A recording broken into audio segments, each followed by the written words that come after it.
Welcome to Live Daf, your online Daf Yomi Shiur. Shalom and welcome back to today's Daf Yomi Shabbos Daf Pei Aleph. We're at the Mishnah on top of the Amid.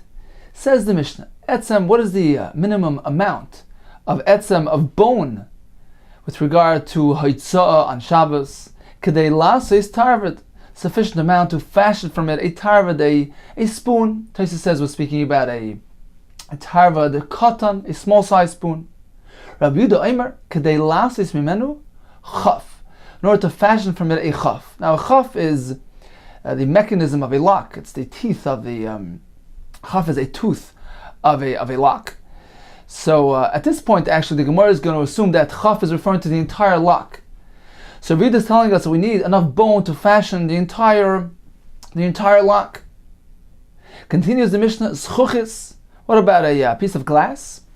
Kedei ligror boy, in order to scrape with it roish hakarkar, the tip of the of this wooden tool, which was used in the weaving process. Tzroyer, a pebble or even or a stone. How large must they be for the malach of Eitzah? Kedei lizard boy, sufficient to throw at a bird to chase him away. Rab Lezer b'Yaakov Omer, kedei lizard b'behema, in order to chase away an animal. Rab Lezer b'Yaakov holds that one doesn't resort to a pebble to chase away a bird. He simply yells at it and shoos it away in that manner. So the shear of the stone must be determined by the size stone needed to throw at an animal, throw at a behema, to get him away. Continues the Gemara. Let's get back to the size of the bone. The Tanna Kama required a sufficient amount to fashion a spoon.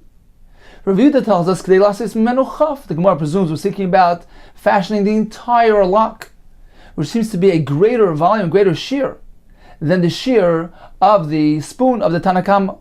Lemeimra, are you going to say the Shiur of Rabbi Yehuda Nafish, that the volume of Rabbi Yehuda, that the amount of bone that Rabbi Yehuda requires is larger, is greater than the Tanna Kama? But we know this for a fact, the Shiur of Rabbanan Nafish, that all the time when we discuss the Shiurim of Shabbos, it's actually the Rabbanan who provide a larger shear, greater quantity than Rabbi Yehuda. Says the Gemara, Amar Ula Chafei Paisachas. We're not speaking about the lock itself, the Paisachas itself, rather the Chafei Paisachas, the teeth that are required to have the lock work, the mechanism of the lock. Rabbi Yehuda tells us enough bone to fashion a single tooth that is going to be inserted in the Paisachas, in the lock. So indeed, it's a very small shear, and it is a lesser shear than the Rabban. Continues the Gemara, continuing on the topic of locks and mechanisms. Tana Rabbanan, Chafei Paisachas Tahir. So if we have the teeth of the lock, so the teeth of the lock enable the key to open the lock. So the teeth themselves, prior to having been attached to the lock itself, Tahirin, not regarded as a kli, they're not suitable for any function, and therefore they're not mekabel tumah. They're not susceptible to contraction of tumah. Kavan b'faisachas, but if he established them into connected them with the lock, at this point they are functioning properly tamein, and they are mekabel tumah. So they used to make a lock for a chest, for instance, or for a door. So we're speaking about the lock that was used on a chest, vishal gal, but the lock that was applied to a gal, Rashi says, is a doorway of a shariach chatzar, for instance, a gateway. So it's attached to a door or a gateway. In this case, says the Brisa, afal pisha chivron bedelas, even though he took these teeth and firmly attached them to the lock that is on the door, v'kavan b'masmer, may attach them with nails, so he firmly attached it to the lock. Nevertheless, tahirin, they are tahir. Why? Anything attached to the ground, harehu karka, is regarded as karka and is not mekabel tumah. So these teeth attached to the lock, the entire contraption, the lock and the mechanism is not mekabel tumah, since it is mechubar lekarka. So once again, a lock which is mobile, which is portable, which is attached, for instance, to a chest, that is mekabel tumah. However, if it's attached to the ground, it is not. Continues the Gemara, Schuchis, Kedei Ligra Boy Resh HaKarkar, a piece of glass, sufficient to scrape with it the the wooden tool used in the weaving process. Tana, we learned in the Brisa, schuchis, the piece of glass. Rashi says that sometimes it's spelled with a samach, which is a lashon of soichen ba. They view in it, it's transparent, you can see through it. And sometimes it is spelled with a zayin, zechuchis. Rashi says because al shem shehizaka, because it's clear. So either way, we're speaking about the same thing, a piece of glass. What is the shiur, says the Brisa? Kedei liftsoya ba shnei nimin kachas. In order to thin out two threads in the weaving, in the loom, at once. So liftsoya means if you have a thick thread, there needs to be some fiber needs to be pulled out to thin that thread to enable proper weaving. So the schuchas, this piece of glass, was used for that purpose. And if the schuchas is large enough to do that to two threads at once, then that constitutes a shiur for Yitzhak Shabbos. And as the Mepharshim speak out, this indeed is compatible with the same shiur of the Mishnah. So the shiur of Liftsoya ba Shnei Nimin Ka'achas and the shiur cited in the Mishnah, which is Kedei Ligrer ba Reish HaKarkar, are both one and the same shiur. Continues the Gemara, Schur Oyeven, a pebble or a stone, Kedei Lizuk ba'oif, to throw at a bird, Reb Lezer Bar Yaakov Omer, Kedei Lizuk b'hema, large enough to throw at an animal. Omar Reb Yaakov, Omar Reb Yochanan, B'hu Shemar Geshes ba. You need to have a pebble or stone large enough that when you throw it at the animal, he feels the impact. V'kama shiurei. So how large is that? Tanya Reb Lezer Bar Yaakov Omer, Mishkal Asar Zuz. It must have the weight of 10 zuz. So in summary, we have a Mishnah which teaches us the halacha of the shiur of etzem, what size bone is required for Yitzhak Shabbos, what is considered to be chashuv and significant. According to the Tanakama, enough to fashion a small spoon. According to Rabbi Yehuda, to fashion a tooth of the paisachas, of the lock. What about a piece of glass? We have two descriptions, either large enough to scrape the roish hakarkar, the tip of this wooden tool used in the weaving process, or alternatively to thin out the liftsoya shnei nimin, to thin out two threads at one shot. What about the size of a pebble or stone? According to Tanakama, large enough to throw at a bird, at an oif. According to Reb Lezer Yaakov, it needs to be large enough to throw at an animal. And the Gemara says it needs to weigh the mishkal of 10 zuz. Continues the Gemara, Zunin, this was his name, all lebei medrasha, he came into the Beis Medrash. Amar Lu, he told him, Rabbi Isai, avonim shel beis hakisei, these stones used to wipe one in the beis hakisei, shiur mekam, what is the shiur of these stones? Let's take a look at Rashi to understand what exactly the shaila was. So Rashi here is right off to the side, to the right side. Rashi begins with the words shiuran bekam. So his question was, these stones used to wipe oneself in the latrine, what is the shiur of these stones? Li'is chayav aleim. In order to be chayav, to be liable upon carrying them in Shus Rabbim, how large need they be to be considered to be suitable for their purpose and useful and significant for the Melach HaVeitzah? So that's one side of the coin, one aspect, one facet. It was actually a multifaceted question. The first one was regarding Chiveitzah, Inami letaltlon b'chatzah u'la'achnisan lebeis hakisei. Now these stones are muktzah. Nevertheless, the Chacham allowed one to be metaltlon, to move them around, to bring them to beis hakisei. For kavod habrius, as the more later will say, on account of human dignity, the Chachamim set aside, put aside their isser muktzah, and allowed one to carry these stones. So Rashi says the question of zunin, what shiur is required for these stones, applies to both aspects. The question of haitzah, and also the question of the heter tiltal. Says Rashi, v'idi chat shiuru, both are one and the same measure. Why? The mideh de chazilu, because something which is suitable, which functions, mechayv al tza'asai, he is chayv, is liable on the haitzah of that item. It's considered to be a chashav item. So once again, the question was, how large, what size stones are suitable for the Beis HaKisei? And the Chacham would allow that to be moved on Shabbos. And number two, he would be chayiv on the haitzah of these stones to Rishus Rabbim. Amru loy, back to the Gemara, they told him 3 stones. Kazayis, one has the volume of a olive, ke'egis. The next one will have the volume of a walnut, ukabeitza, and the size of an egg. So the avonim of Beis HaKisei are meant to be 3 stones.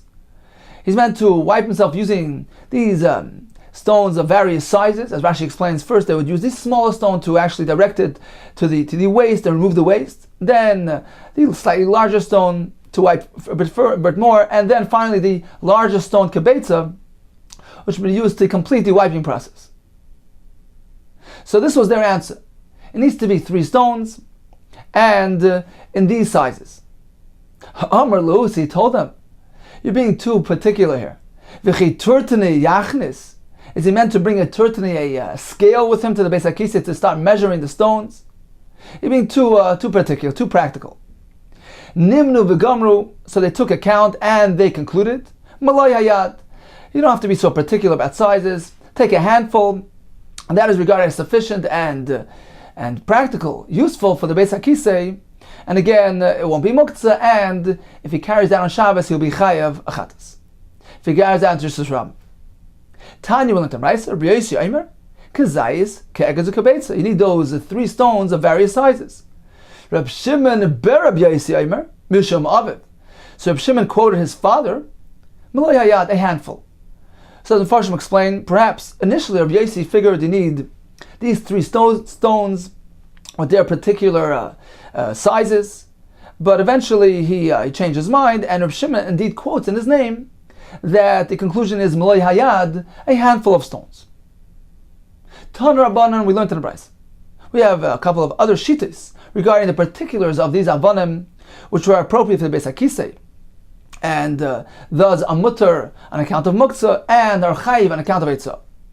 We have Reb Meir, who gives us a particular directive, and Reb Yehuda, who gives us particular instructions as well. Tan Rabbanan, we learned in the Bryce. Gimel avanim b'kozalis, 3 sharp-edged stones which are suitable for wiping the Beis HaKisei, mutter la'achnes, the Beis HaKisei. So if he has 3 of those, it is mutter to be machnas on the Beis HaKisei. V'kama shiuran. What is the shear of these stones? How large must they be? Reb Meir omer ke'egos. They need to have the measurement of a walnut. Rabbi Yehuda omer kebetza, the measurement of a kebetza, of an egg. So we have 2 additional shitas here. They need to be 3 stones, the size of either an egos or a kibetz. Amar Rav from Bapop, Amar Rav Chizda. Interesting thing. K'machloikas kan, the same difference of opinion that we have regarding the avanim shel Beis HaKisei. What is considered to be suitable for the Beis HaKisei? Either the size of an egos or the size of a beitza. The same machlokes we have also. Kach machlokes be'esrog. The same concept we find by esrog, where there's a machlokes between Rav Meir and Rabbi Yehuda. What is the minimum size of an esrog for sukkahs? According to Rav Meir, it needs to be at least an egos. According to Rabbi Yehuda, a kibetza. So it's a similar type of machlokes. It's not exactly the same. There we're speaking about the minimum share. Here we seem to be speaking about a particular share. It needs to be that share and not no other. However, it's some similarity here, and perhaps we can use it as a reminder. So if one needs a reminder for the machlokes in Sukkah, what exactly did Rav Meir read to say? So he looks over here and he says, oh, just as we have the machlokes by Beis HaKisei, where Rav Meir says ke'egos, and Rav Yehuda says kebetza, this will serve as a reminder for their respective opinions at the size of the regarding the size of the esrog as well. Says the Gemara, 1 second. You're hinging the sukkah, the machlokes in the Gemara sukkah regarding esrog, which is actually contained in a Mishnah. You're hinging that on a discussion found in a brisa. Hasa masnisa. Over there it's a masnisa and it's a Mishnah. Hacha brisa, here it's merely a brisa, which wasn't necessarily so disseminated and known to all. So, if anything, you should reverse things. You should say, well, just as we have the Mishnah, which gives those opinions, so if you forget the halachas of the brisa, you can go remind yourself using the Mishnah, which is more familiar to the scholars. Ella, rather, you meant to reverse things. K'machlokes be'esrog, just as we find the machlokes. There's an opinion of Rabbi Yehuda Meir regarding an esrog, which is stated in the Mishnah and known to all, familiar to all. Kach machlokes kan, the same concept we find here by Beis HaKisei. So you can use the Mishnah as a reminder for the halacha of Beis HaKisei. Continues the Gemara. Omar Rav Yehuda, avaloyes hapayis. One may not use the pious for wiping the Beis HaKisei, and therefore it's muktzah. My pious, what exactly is this? Rav Zera, Karshini Bavlaisa, we're speaking about globs of earth. As Rashi says, they're not really suitable for wiping since it crumbles up. So therefore, it is not mutter to be metaltal on Shabbos, it's muktzah. Now, why do we refer to it as Karshini Bavlaisa, says Rashi, because in Bavel, these types of globs of earth were common and prevalent. Continues the Gemara, Amarov. Also, lamashmesh b'tzrei b'Shabbos. If one needs to massage the opening to induce the relieving process, one may not do so using a tzror, a pebble on Shabbos, as he would do during the weekdays. Explains Tosfos. The reason is because there's a concern of pulling out, removing a body hair when he does that, and although it is a davar she'ein miskaven, he has no intention of doing that malacha, and Rava holds a davar she'ein miskaven is mutter. Nevertheless, this isn't a simple davar she'ein miskaven. This is a psik reisha. There's an inevitable result here, which results as from this massaging process using the stone. Therefore, even though there's no intent to do that, it would be asur. Says the Gemara, Mask v'la Marzutra. Marzutra challenged this. Listaken? You mean that he's meant to endanger himself by not encouraging his relieving process? It's dangerous for a person to resist relieving himself. Says Mar kala achayad. Okay, so he'll do it kala achayad indirectly. Rashi says, for instance, he'll take the tzror, the stone, with merely two of his fingers. So this is an indirect way of doing it, and in this manner, it's not inevitable that hair will become removed and pulled out, and therefore is no concern. There's another pshat from the Sfas Emes that doing it kala achayad, derech shinoi, in the unconventional manner, is considered only a melacha d'Rabbanan, and therefore the Rabbanan did not prohibit it in this situation. So up on this point in the Gemara, let's just make a small recap here.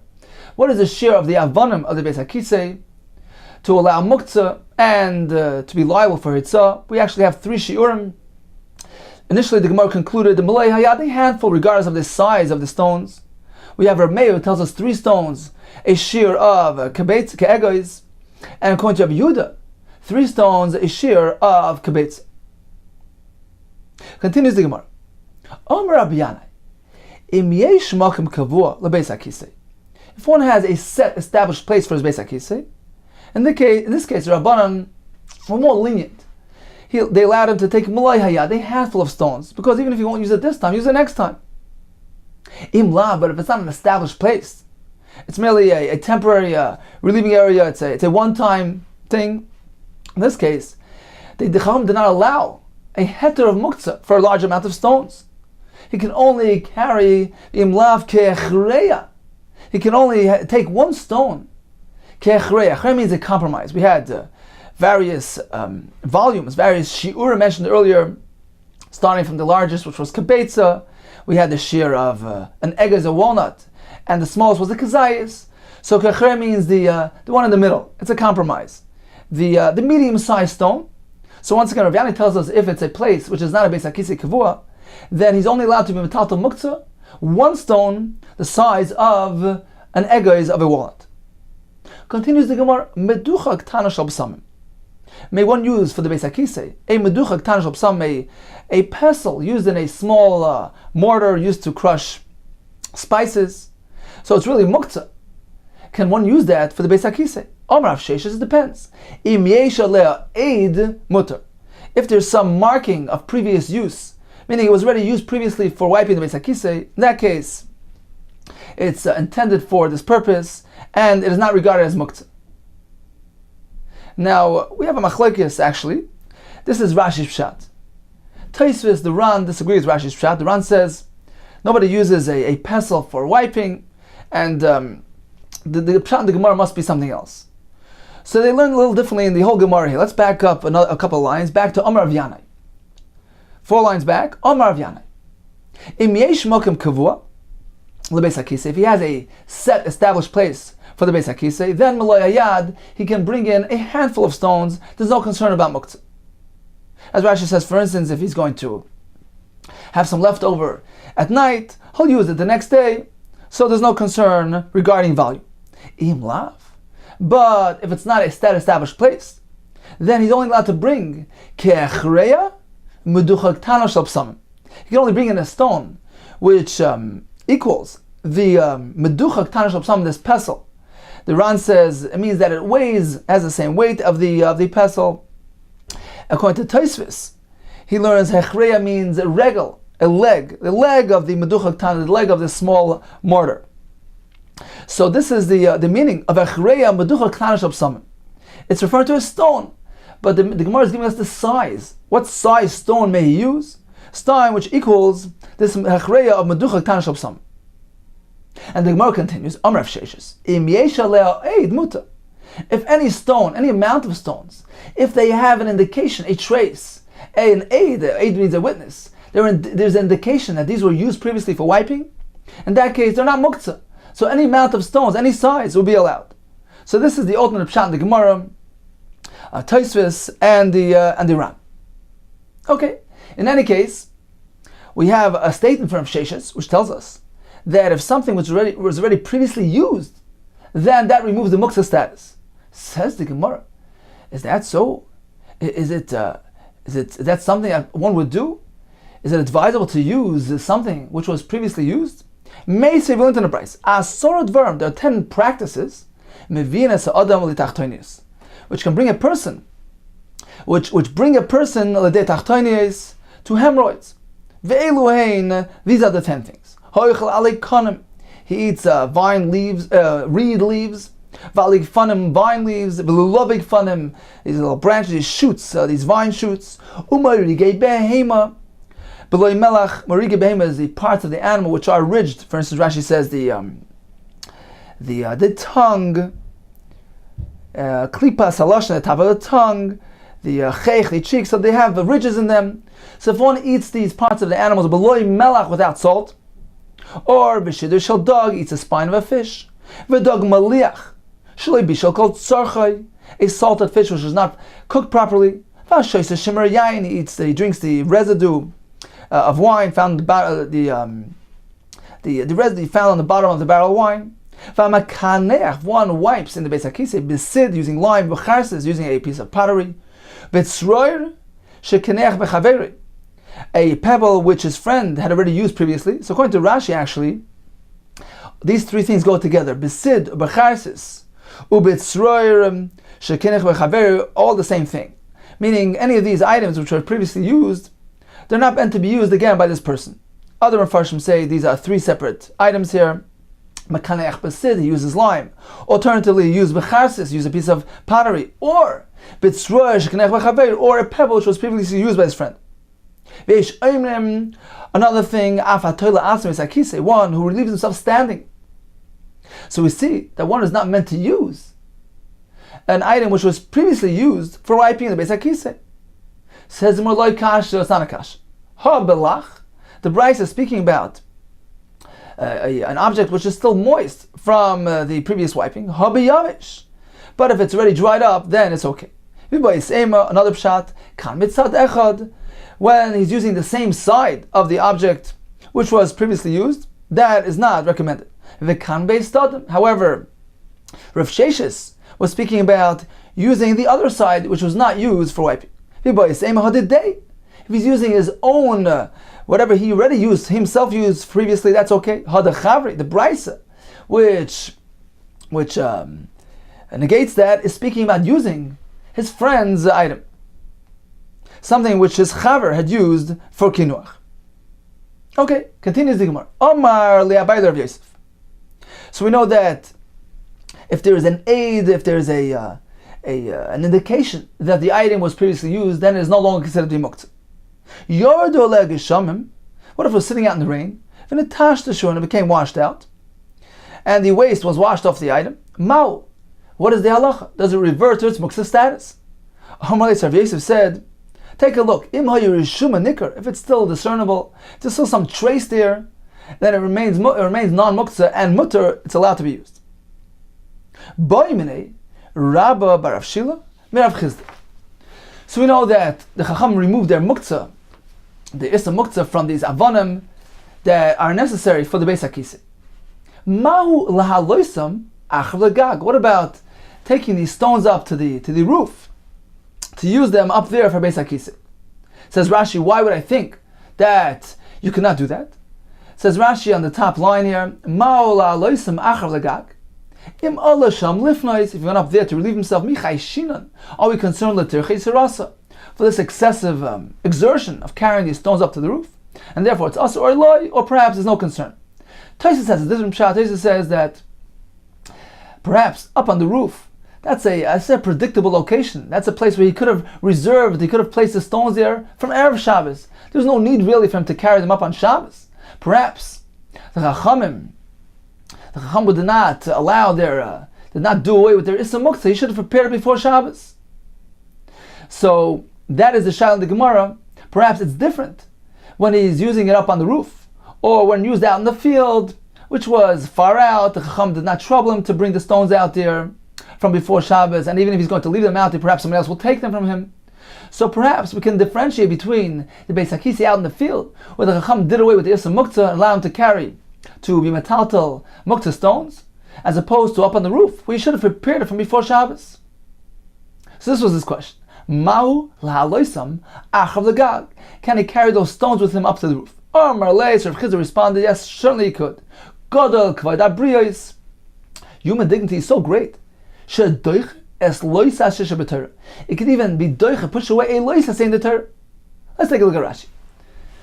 This is the next Rashi. So on the second line from the top, Rashi beginning with the words shedoich es loisa. Where do we find that kavod habriyos actually moves away, pushes away, is doich loisa the chsiv, as it says regarding hashavas aveda v'yisalamta mehem. Torah uses the word v'salamta. You can ignore it. You can turn away from the aveda. So v'salamta means to ignore it. Don't pay attention. Don't heed the avera, the aveda, the lost item. You don't need to do hashavas aveda. We learn from there prat lezaken ve'en fikvoita, that a zaken, a elder, somebody who is a distinguished person, and he finds something which is below his dignity to get involved. And he finds a doll in the street. It's not lefik kvoidai.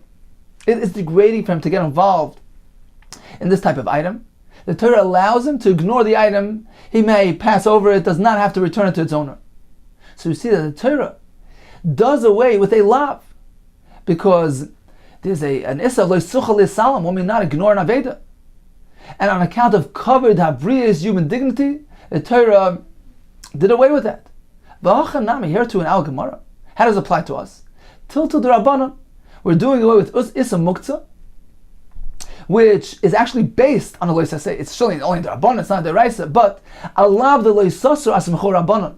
The Rabbanan supported their Isurim on the pasuk which says lois sasur. The Torah tells us you may not stray from the words, from the instructions of the Chachamim. That is the source basis for all the Isurim of the Rabbanan. So it's an asmachta, it's a support to the Issa Muktzah. And we see that even this Issa Muktzah, which is based on a lois hasei, is done away with. Ubemakim kavod habriyos, on account of kavod habriyos, nitche, it's done away with. So therefore, says Rav Chizda, it's irrelevant whether it's out in the field, up on the roof. The Chachamim did away with Issa Muktzah on account of kavod habriyos, human dignity, for the necessity of the Beis HaKisei. Continues the Gemara. Yosef Merema was sitting with Kamal Lo Shmaita, and he said over this halacha, the halacha which allows one to carry the stones up to the roof of the Beis HaKisei, Eisvei Ravina l'Merema. So Ravina asked a question of Merema. He asked a kasha from a Mishnah in Be'ah, which seems to tell us that one may not do so. Rabbi Lezer, Noitel Adam Kisam Shalafanav. So a person has, for instance, some basar, some meat stuck between his teeth. Rashi says sometimes it's visible from the outside. So this is a situation of kavod habriyos, of human dignity. Lezer says, yes, he may take a kisam, a spindle, a splinter, mishalafana, from before him. So this is speaking about it in the home, and he can go ahead and take a piece of wood, lachsis beishinav, to clean his teeth. Rabbi Lezer holds there's no concern of muktzah here. V'chacham omer lo yital, he may not take that, it's muktzah, because It's designated for firewood. It's not meant to be used for this purpose. It has the din of muktzah. Elo min avos shel behema. Unless he takes something from the avos of behema, this was the receptacle for the animal feed. So Taisus points out, not specifically from the avos. It doesn't have to be in the avos, but at least if it was designated for animal feed, according to Rabbanan, that addresses the muktzah concern, one may use that to clean his teeth. So we see here that the Rabbanan, the Chachamim, forbade Isser Muktzah, did not do away with Isser Muktzah, on account of Kavod Habriyos. They said, no, you cannot take that splinter, Lachses Beishinav, even though it's visible, the basar between his teeth is visible, and there's a concern of human dignity. Says the Gemara, if so, by Avanar Shebeis HaKisei as well, why are we allowing him to carry the stones up on the roof? It's a muktzah here. Says the Gemara, Hachi Hashta. How can you compare the two things? Hasam Adam Koivei Makam L'Seuda. You know what the Chachamim disallowed? This toothpick thing, because a person generally sets himself a set permanent place to conduct his meal. Therefore, he should have prepared his toothpicks from before Shabbos. Therefore, there's no allowance there to move muktzah for this purpose. Hacha. When it comes to a Beis HaKisei, Adam Kaveh Maka in Beis HaKisei, can a person really anticipate the place where he needs to relieve himself? Rashi points out, perhaps he comes to the predetermined location, and he finds somebody else already using there. It's occupied. So therefore, for Beis HaKisei, we can't really obligate a person to prepare his needs beforehand. It's something unanticipated, something unknown, and therefore, Chacham did allow a tiltul of muktzah on Shabbos on account of kavod habriyos for Beis HaKisei. So in summary, we learned that the Chachamim provided an allowance when it comes to moving stones, avanim shel Beis HaKisei. The Chacham did away with the Isser Muktzah due to kavod habriyos, human dignity. Now, we have 3 shiurim discussed in our Gemara pertaining to these stones. What are considered to be appropriate size, shape, amount? We began with a discussion and concluded that the shiur is meloi hayad, a handful regardless of the size and shape of the stones. Rameya says 3 stones, mikra zol, is sharpened at the edges, and the stones need to be the size. Each one the size of an egos, a walnut. According to Rav Yehuda, the stone needs to be the size of a kabetza. And as Rashi points out, all these various shiurim, also applicable to the shiur of malacha of Haitzah, they are regarded as significant regarding the malacha of Haitzah on Shabbos. Rav Yana proceeded and told us regarding muktzah that if it's a Beis HaKisei kavod, an established Beis HaKisei, then he can be metal to maloi hayad, a handful of stones. If it's a temporary Beis HaKisei, ein kavod, in that case only one stone, keachreya. What does keachreya mean? Rashi learns the size of a walnut. Taisus learns the size of a leg of a small mortar. According to the Ran, it's equal in weight to the small mortar itself. We learned that a glob of earth is muktzah because it's not suitable for wiping. We learned that if anything has an indication that it's been previously used, the yeshaleh aid, then there's no isser muktzah. And the Gemara concluded, even if it got washed off, but there's still some trace remaining, then it is still mutter to be used. The Gemara concluded that one may even bring up the stones, lahalois and lagag, up to the roof. The Chachamim allowed that as well. Continues the Gemara. Amar Afuna, Asur lefanois b'sadeh near b'Shabbos. One may not relieve himself in a sadeh near. Sadeh near means that it was plowed, the initial charisha, the initial plowing, which prepares it for seeding, for sowing. My time, what's wrong with relieving oneself in this type of field? The concern is for stepping, that using his friend's field for this purpose is damaging his field because he's undoing the plowing, the charisha. His friend plowed up his field to loosen up the earth, and he's going stepping all over it and he's flattening it out. Says the Gemara, why is that a Shabbos concern? I feel b'chol nami, even during the weekday, that would be asur.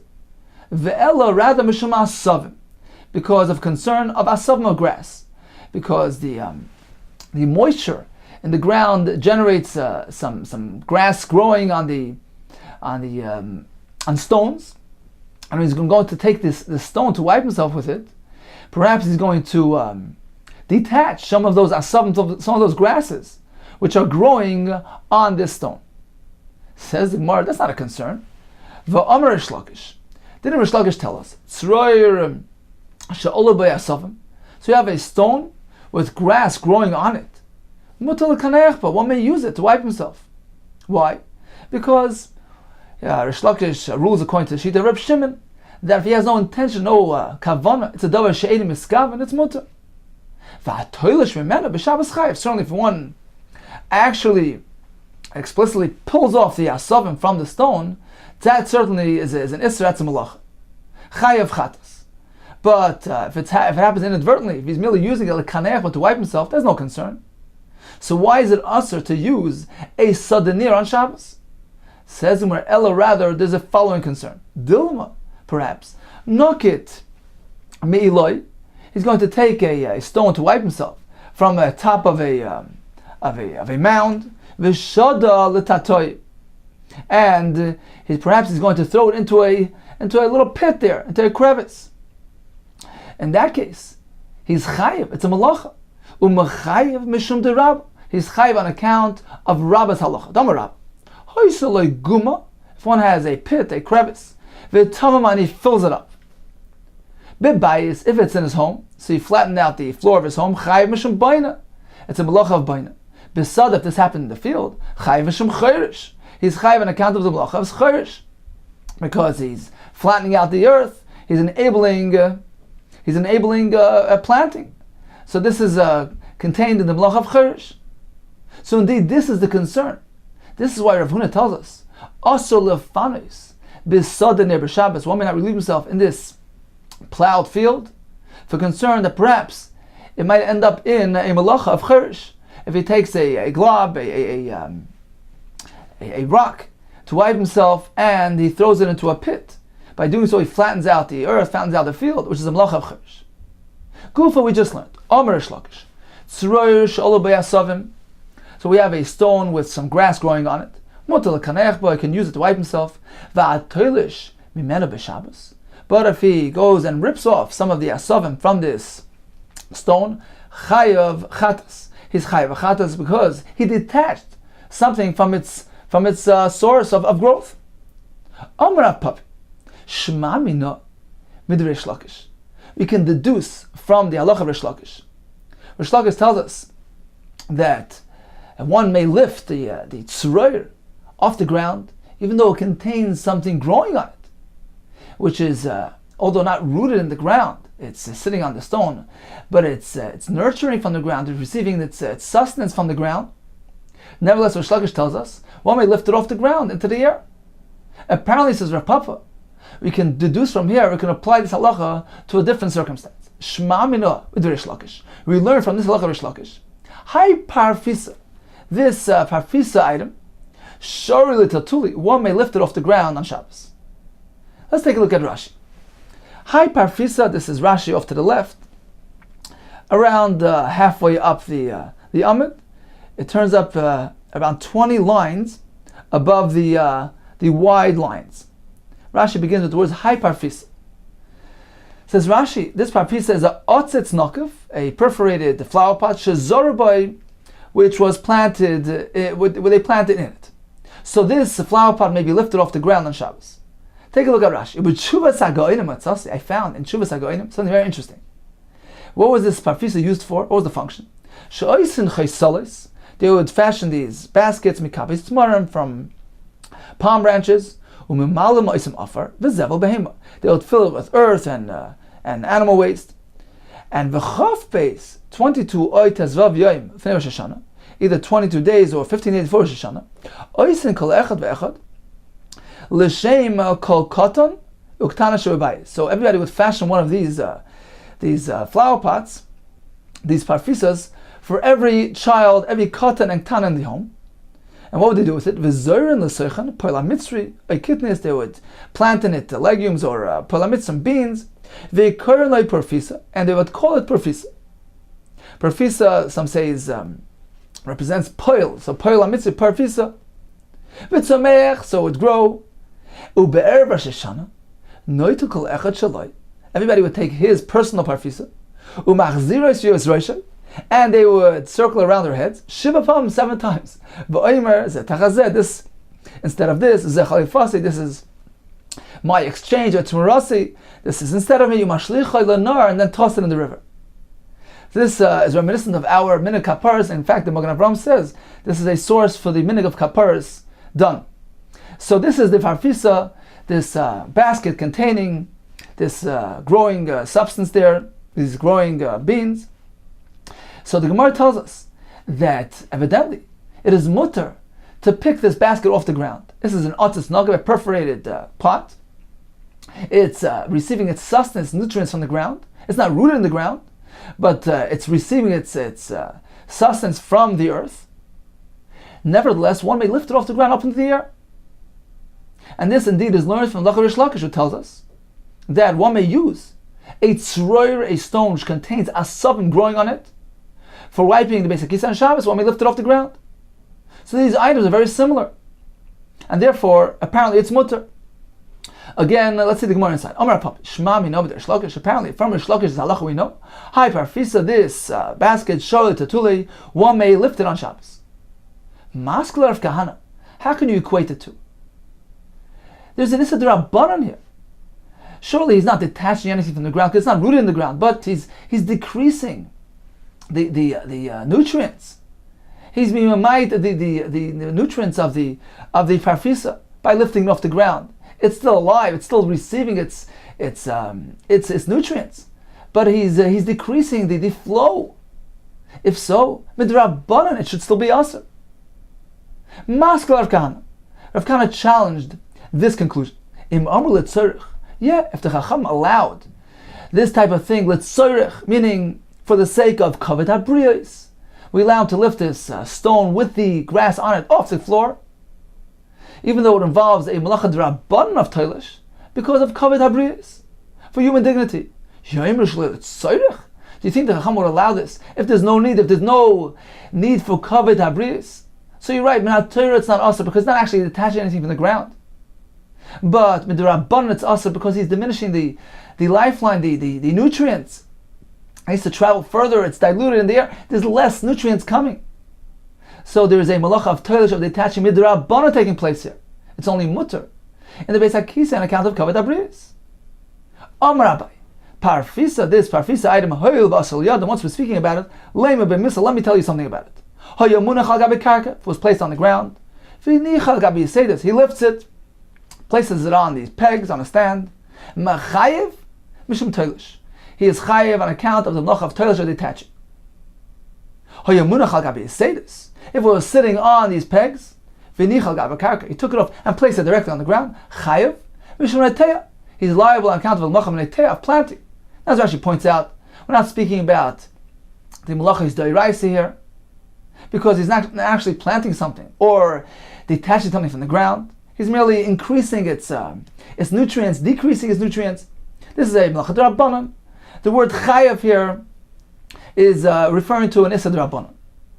As we find elsewhere, Rashi brings a raya that the term chayav can be applied even to an issa d'rabbanan. Taisus actually points out that chayav here is very accurate. The chayav is makas mardus, lashes of rebuke midrabbanan. So the chiyuv is midrabbanan on account of it resembles. It's similar to malacha of neitea when he takes it off the pegs and puts it on the ground, and removing from the ground, placing it on the pegs resembles the malacha of toilish, and therefore it is an issa midrabbanan. Continues the Gemara. Rabbi Yechon. Also lekaneach becheres b'Shabbos. One may not wipe himself using a cheres, a piece of pottery on Shabbos. My time, and why not? On account of danger, because it can, the sharp pottery can damage his body. I feel b'chol nami. Why is this a Shabbos concern? This applies even to an ordinary weekday.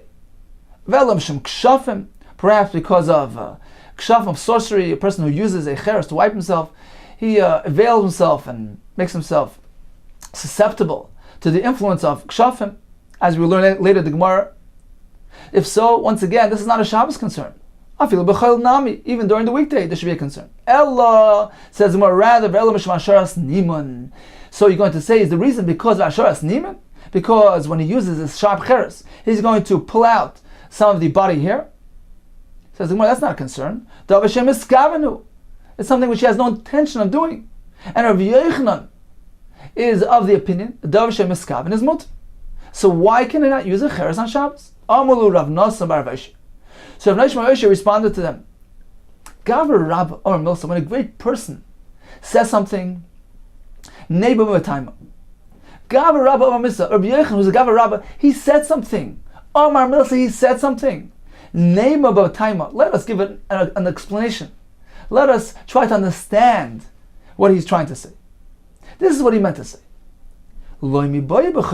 Certainly, during the weekday, needless to say that it's asr. Why? Because it's a sakana, because of kshafim. But perhaps avol b'Shabbos. Perhaps there's a reason to think that on Shabbos we should encourage him to use his cheres. Why? Hoil v'ika teres kli olav, because it has a teres kli, has a status of a kli. That's why she says a piece of pottery can be used to draw water, etc. So perhaps one should use a piece of pottery which has a teres kli, has a status of a utensil, rather than using a stone which is not regarded as a kli at all. So there's a muksa concern here. Perhaps we should tell him to use a cheres in specific. Shapir dummy. So one should advise him to use a kli cheres. And therefore, perhaps on Shabbos specifically, a kli cheres is preferable. Hoil v'ika teres klov shapir dummy. That is the item to be used. Kamash malon. Rechan tells us no, that is not so. I'm concerned about danger when using a cheres. I'm concerned about kshafim. So we do away with the mukser aspect and we focus on the sakana aspect. And therefore, even on Shabbos, he should prefer using a stone rather than kli cheres, rather than a piece of cheres, because of the concern of sakana and kshafim. Continues the Gemara, Rava masnila b'shemasharas niman. Rava indeed interpreted the halacha of Rav Yochanan is based on the concern of pulling out hair. V'kashile, Rav Yochanan. If so, he had a contradiction between Rav Yochanan here, who tells us that there's a concern on Shabbos on account of pulling out the hair, and another Rav Yochanan who seems to tell us otherwise. There's no concern. Me, Amar Rav Yochanan, also kaneach b'cheres b'Shabbos. How could Rav Yochanan tell us that one may not use a cheres to wipe himself on Shabbos for concern of pulling out the hair? Alma davar shein miskaven. Also, apparently, even if something is davar shein miskaven, he has no intention of doing this malacha, it's l'asr. V'amar Rav Yochanan, but didn't Rav Yochanan tell us halacha k'stam mishnah? The halacha follows the anonymous mishnah. Tonight we learned in a stam mishnah. Nazir, person who's a nazir, took a vow that he's not meant to take a haircut. Chayfef, he can clean his hair using cleansing agents with fast face and with his fingers comb out his hair. There's no concern, even if some hair get pulled out. It's a davar shein miskaven. Avaloi surek, but he may not use a comb because it's inevitable that hair will get pulled out. So apparently Rav Yochanan holds that a davar she'ein miskaven is mutter. Therefore, the nazir can be chayfev and mefasfes, even though perhaps some hair will fall out. There's no concern because he has no kavanah for that. So we have a contradiction to Rav Yochanan by us, who tells us a cheres may not be used for concern of asharas niman, of pulling out hair. Says more ella rather machvarta. Apparently, the correct interpretation of Rav Yochanan's din is Rav Nosson Rav Aisha. The concern is not on account of pulling out hair, but rather because of sakana and because of kshafim. So in summary, we learned that a person may not relieve himself in a sadeh near a plowed field on concern that he might take the stone and toss it back into the crevice, and there's a malacha of chayrish there. We learned that a person may not pick up the farfisa, this basket, off the ground, because midrabanan we regard it as a malacha of toilish, detaching. He may not place the farfisa from the pegs on the ground. That is regarded as a malacha of neiteya midrabanan. However, in a situation of kavod ha'abriyos, human dignity, these malachas are done away with. For instance, one may lift a tzroyer, a rock, off the ground, even though it has things growing on it. He may use it for the Beis HaKisei. And there's no concern of toilish, of neiteya. There's no concern about those asavim, those grasses, falling off, getting detached from the tzroyer as well, because he's not miskaven to pull those grasses off the stone. and davar shein miskaven is mutter. Rav Yechon tells us one may not use a cheres, asur lekanech becheres on Shabbos, and the Gemara concludes the reason is on account of danger, sakana, he might harm himself, or on account of kshafim, he might make himself liable, susceptible to the influence of sorcery of kshafim, as you will see in the Gemara upcoming. Continue to our Mike Kshafim. What concern of kshafim is there with this cheres? Says the Gemara story ki ha to Rav Chizda, Rav Rav Huna. Hava ka'azli ba'arba. So Rav Chizda and Rav Rav Huna were traveling on a boat. Amr lahu hayimatronisa. So this Gentile, this non-Jewish noblewoman turned to them and said, Oyisvan ba'daichu. Allow me to sit with you. Allow me to join you on your boat. V'lo yisvo. They didn't allow her to join. First, say there's concern of yichud, or perhaps they were concerned about kshafim. Amra I milsa. So she got upset and she said something, some sort of magic. Asrasa la'arba. She tied up the ship, the boat was immobilized. Amra inu milsa. So they responded by saying something else. Rashi says was Hashem Tahara, Hashem's name. Sharyua. So they released the boat from her hold. Amra lahu. So she responded in exasperation. What could I do to you? I have no influence on you.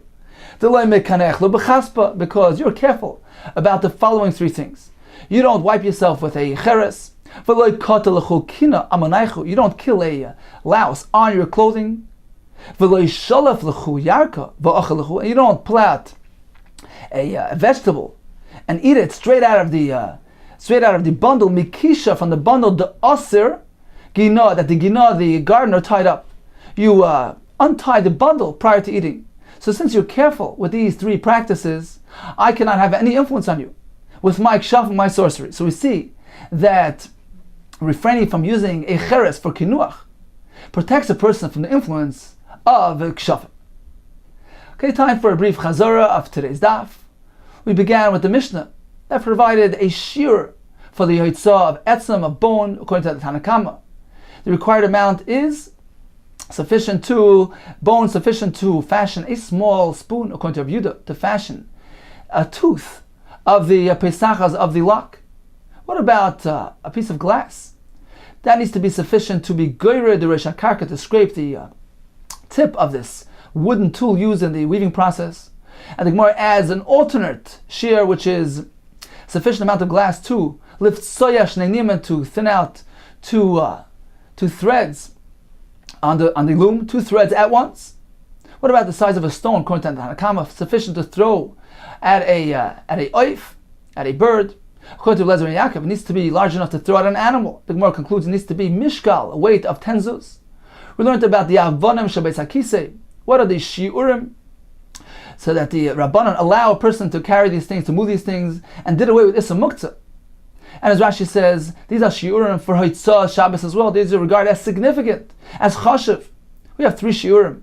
The Gemara began with the shiur of Malay Hayad, a handful. According to Rameh, 3 stones which are mekurzolis, sharpened at the edges. And these stones have each one a volume of an egg of a walnut. According to Rav Yudah, the size of a beitza. Rav Yana tells us that a Beis HaKisei Kavua allows one to be metaltel a handful. If it is not a Beis HaKisei Kavua, then only 1 stone, kihech reya, according to Rashi, means the size of a walnut. A glob of earth is muktzah. It's not suitable for wiping. If any type of item has an aid, an indication that it was previously used for wiping, then the muktzah is done away with and one may use it, provided there's some sort of trace remaining. One is allowed to even bring the stones up to the roof for the purpose of Beis HaKisei. The Gemara concluded, one may not relieve himself in a sadeh near a plowed field. One may not pick up this parfisa off the ground or place it on the ground. One may use a stone which has asavim on it to wipe himself. We concluded Rav Yochanan, who tells us one may not use a cheres to wipe himself on Shabbos for concern of sakana. He might harm himself for concern of kshafim, of being affected by sorcery, as the Gemara concluded that this noblewoman was exasperated at her inability to affect her kshafim on Rav Chizda and Rav Huna, who were careful in their customs and practices to not do anything to make them susceptible and available to the influence of the kshafim.